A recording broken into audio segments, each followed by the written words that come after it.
रायगड जिल्ह्यातील माणगाव येथे तामिणी घाटात एका खासगी बसचा भीषण अपघात झालाय। शुक्रवारी दुपारी ही घटना घडली। 2 जानेवारी 2026 ची ही घटना असून एका तीव्र वळणावर हा अपघात झाला। यावेळी खासगी बसने एका कारला देखील उडवलंय। यामुळे ही कार रस्ता ओलांडून झाडीत अडकून बसली आणि या अपघातामध्ये 27 प्रवासी जखमी झाले असून यातील 8 ते 10 प्रवासी गंभीर जखमी झाले आहेत।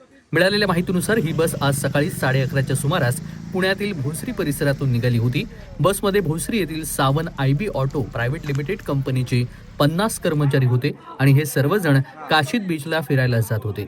दरम्यान शुक्रवारी दुपारी ही खासगी बस तामिणी घाटात आली असताना एका तीव्र वळणावर चालकाचं बसवरील नियंत्रण सुटलं आणि ही बस रस्त्यावर खाली उतरली आणि बाजूच्या खडकाळ भागाला जाऊन धडकली। यावेळी या बसने एका कारला देखील उडवलं आणि ही अपघातग्रस्त कार रस्ता ओलांडून एका झाडीत जाऊन अडकली आहे। या अपघातामध्ये 27 प्रवासी जखमी झालेले असून 8 ते 10 जण गंभीर जखमी झाले आहेत। सर्व जखमींना उपचारासाठी माणगाव उपजिल्हा रुग्णालयामध्ये पाठवण्यात आले। हा अपघात तामिणी घाटातील प्रसिद्ध गारवा हॉटेल परिसरात झाला। तीव्र वळणावर चालकाचं नियंत्रण सुटल्यानं बस रस्त्याच्या कडेला असलेल्या डोंगरावर जाऊन आदळली। बस दरीत कोसळली असती तर मोठा अनर्थ घडला असता। या धडकेचा वेग इतका प्रचंड होता की बसमधील प्रवासी जागीच जखमी झाले आणि बसचंही मोठं नुकसान झालंय। अपघाताची माहिती मिळताच माणगाव पोलीस प्रशासन आणि स्थानिक बचाव पथक घटनास्थळी दाखल झालं होतं। स्थानिक नागरिकांच्या मदतीनं बसमधील जखमी प्रवाशांना बाहेर काढण्यात यश आलंय।